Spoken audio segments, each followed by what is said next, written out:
malamang magwala na naman po si Sara. Pero yun niya, Mr. Maravillas, parang medyo pangiti-ngiti si Sara Duterte. Pang-cover man lang po yun.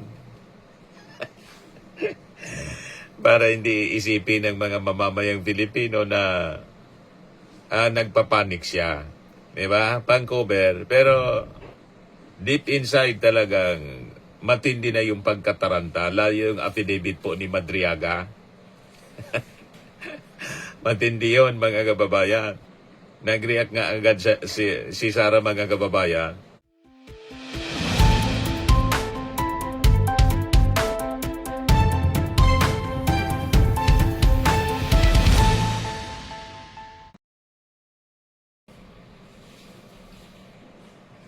Hello po, mga kababayan. Ito yung latest na balita ngayon.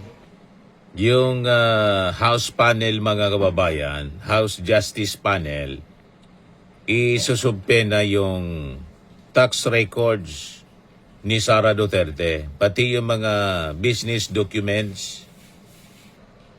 Tapos, you see, mga kababayan, malamang bukas may panibagong press statement na naman or magpa-press ko na naman si Sara Duterte. Magpa-interview na naman po sa SMNI, mga kababayan, para banatan yung Congress at sasabing fishing expedition na niya yung ginagawa ninyo. Parte po siya, mga kababayan, ng proseso. Kasi kailangan ma-compare yung kanyang salin. Kung tumutugma, mga kababayan, base doon sa mga sources niya ng income. Kaya kailangan makita, masuri yung mga tax records at business documents, mga kababayan, ni Sara Duterte. Kasi po, kaduda-duda talaga po ang daloy ng pera sa kamay po ni Sara Duterte. Paano niya yan kinakaya? Yung gastos, mga kababayan, sa kanyang mga paglalakwat, saan sabi hindi man charge sa gobyerno? Di ba yung mga paglalabas-labas niya sa ibang bansa? Pinagmamalaki niya na nikosingan niya, wala dyan walang charge to the coffers of the government. O ngayon, paano niya kinakaya yon? Ang kanyang lifestyle, mga kababayan, na napakataas. Saka yung gastos sa kanyang abogado.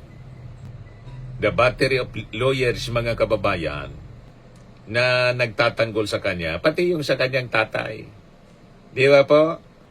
So ito ngayon, pinapasubpena ng Justice Panel, mga kababayan, yung tax records, kung nagbabayad ba ng tamang buwis, at saka yung mga business documents ni Sara Duterte. At hindi lang kay Sara, pati yung sa kanyang asawa na si Attorney Manasseh Carpio, in connection with allegations of unexplained wealth, hindi maipaliwanag na yaman in the impeachment complaints against Sara. Ito yung sabi ngayon, mga kababayan, ni Bicol Saro Party List Representative Terry Ridon. So sabi po ni Ridon, the panel anya would issue subpoenas for the income tax returns, value-added tax returns, and Securities in Exchange Commission documents of the businesses listed in Duterte's statement of assets, liabilities, and net worth or SALN for 2023 and 2024. Rimate, malamang magwala na naman po si Sara.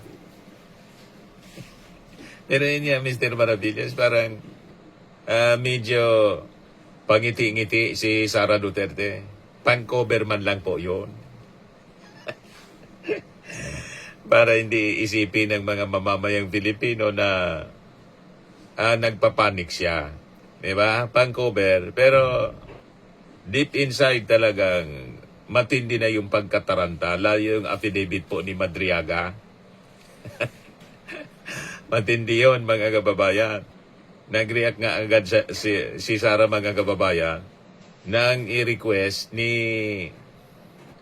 Chil Jokno na si Madriaga i-custody ng Kongreso.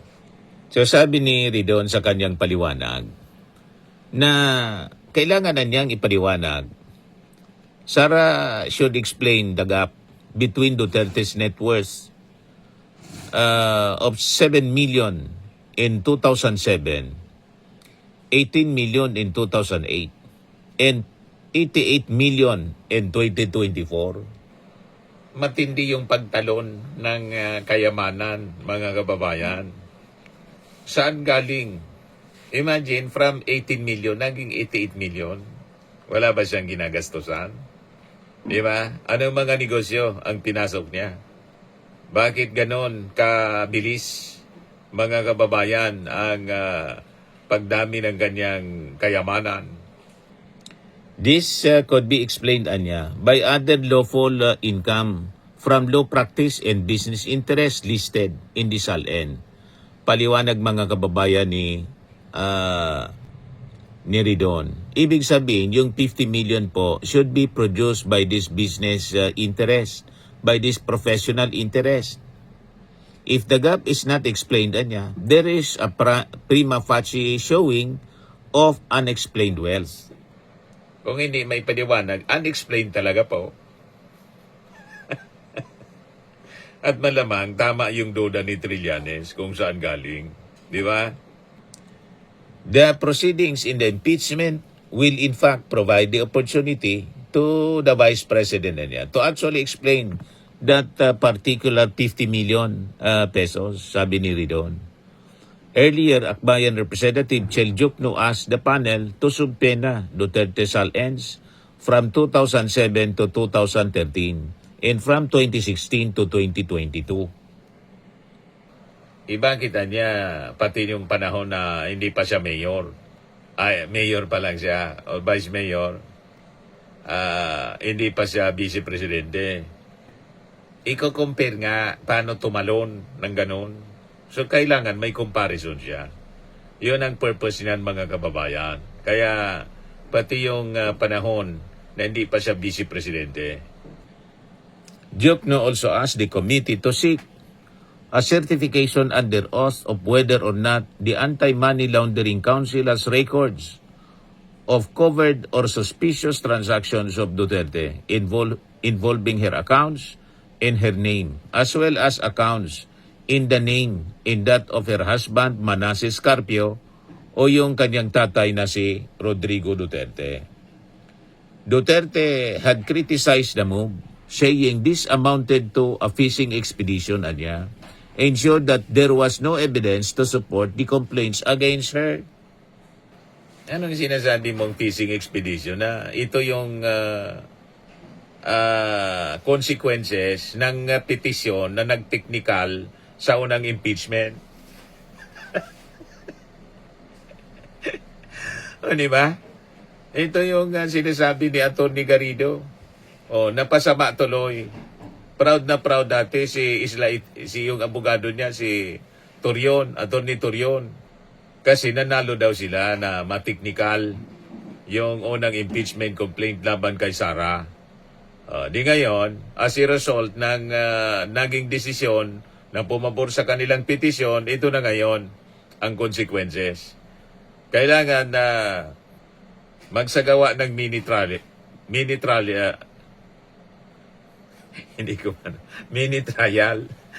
yung Kongreso, magsasagawa ng mini trial. Imbes na doon sa Senado, o yan tuloy. You see, mga kababayan.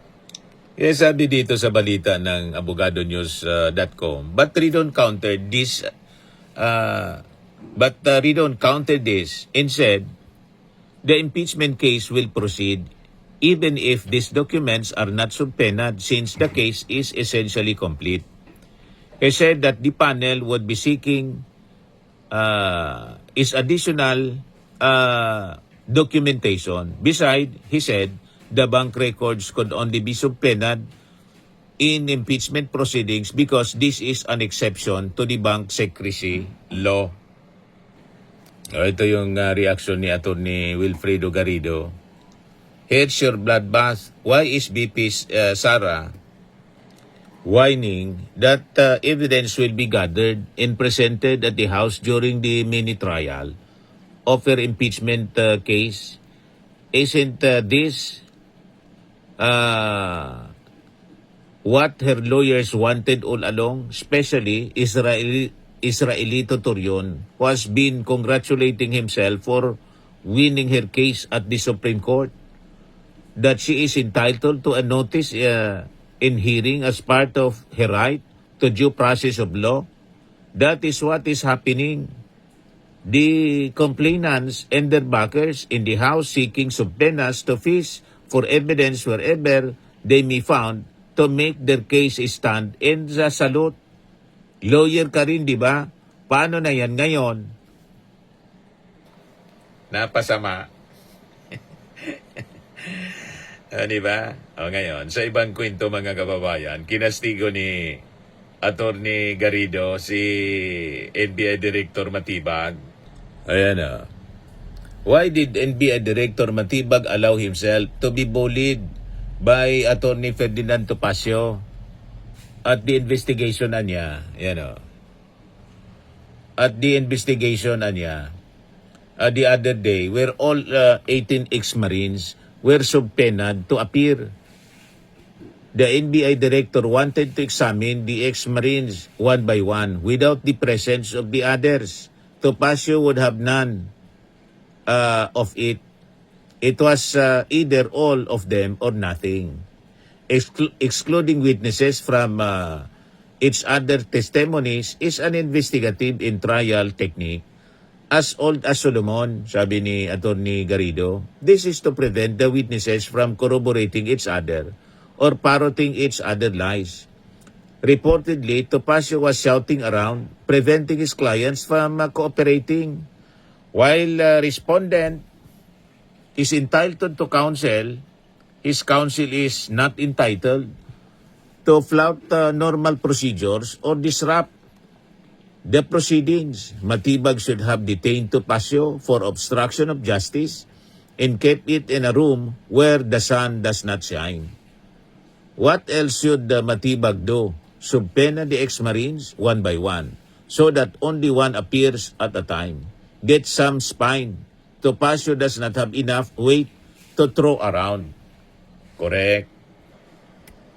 Pero I think sa susunod, March 17 yata, babalik doon yung mga ex-Marines. Hindi na papayag doon. Pinagbigyan mo na si Topacio ni Atty. Matibag. Pero sa susunod, hindi na. Kalad ka rin na po ninyo, pati si Topacio. Sumusobra na itong si Topacio. Huwag ninyong hayaan na mangialam sa inyong investigasyon. You have the authority na magsagawa ng investigasyon at walang authority ito si Topacio na i-disrupt ang inyong trabaho. Pusasan ninyo pag umulit pa sa kanyang ginagawa. Di ba? Ayan man lang po mga kababayan. Ako po si Dante Maravillas. Bye-bye po. God bless.